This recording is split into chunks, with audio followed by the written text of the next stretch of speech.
Malo na po yung yung RPM niya.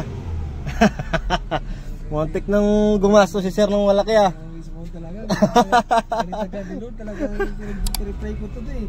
Sabi ko Lord, di ko talaga ano to eh. Di ko talaga ano na sa YouTube ko talaga ano to i-search eh. Kasi wala na akong ano eh. Wala, sa Google, wala rin ako maano. Sa mga shop ko sa Cavite, wala na rin ako maano. Wala na akong pag-asa. Ilang taon na yun ganyan eh. Ilang taon na po no? I-finish lang po natin. Ali, doon sa may waste. Opo, doon po talaga daan.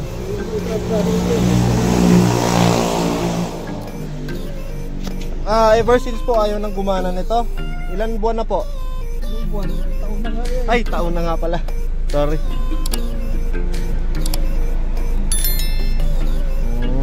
Okay.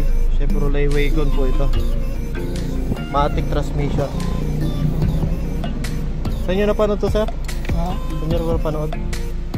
Sa YouTube ko kasi na ano ako. Ha?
Sir, nag-display na po.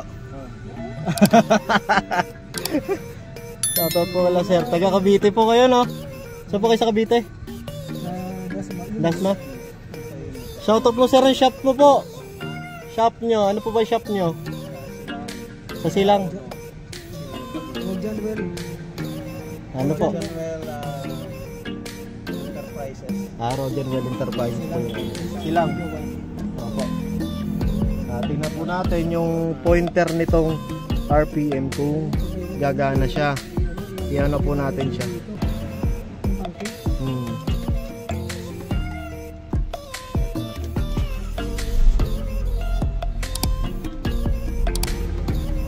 Malo na po yung RPM niya.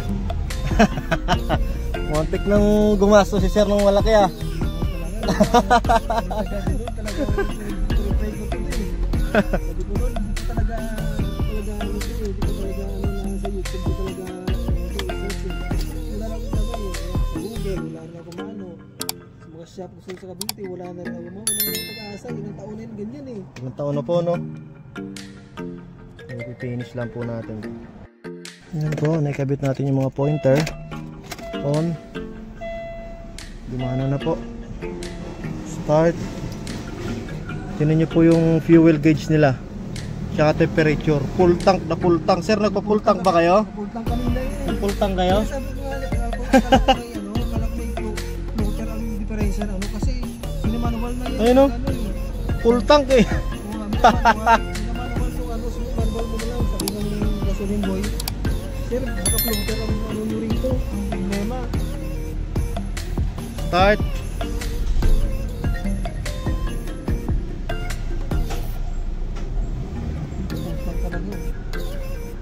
Ayos! Thank you kay sir. Yan, okay na po. Taon to sir, no? Gano'ng katagal? Ilang taon? Yung base na wala. Aha. Mga pulang-pulang taon na yan, wala. 2 taon nang hindi sumisindi kahit saglit. My goodness. Nahirapan na ako eh. 2 taon na raw. Sino talaga makaano yan? Dami-dami ng kamay na rin. Wala makaano.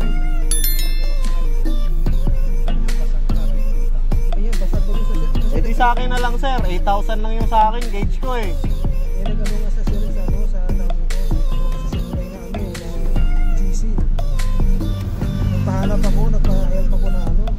Pero nga siya, basag-basag. Sabi ko, titinda ko, sabi ko, kuya, grabe naman yung presyo mo. Sa akin, 8,000 lang sir. Palitan na lang natin.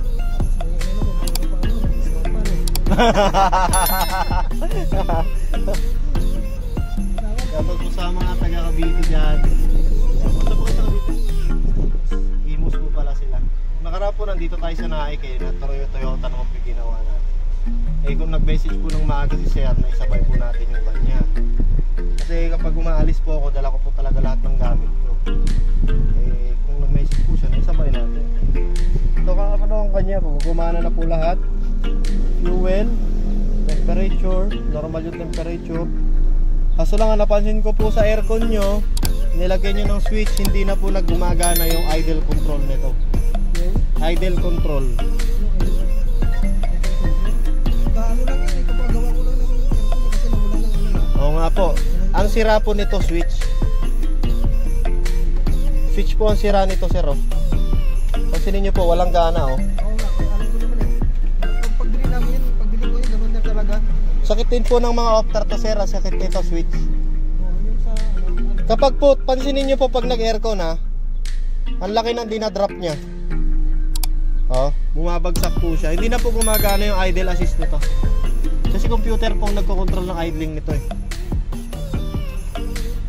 Hindi na po standard yung sa idling niya. Try nyo pong ano, try nyo pong tumakbo nang hindi kayo mag-aircon, possible hindi sisindi yung check engine. Try nyo lang. Yan, okay na po yan. Full tank talaga.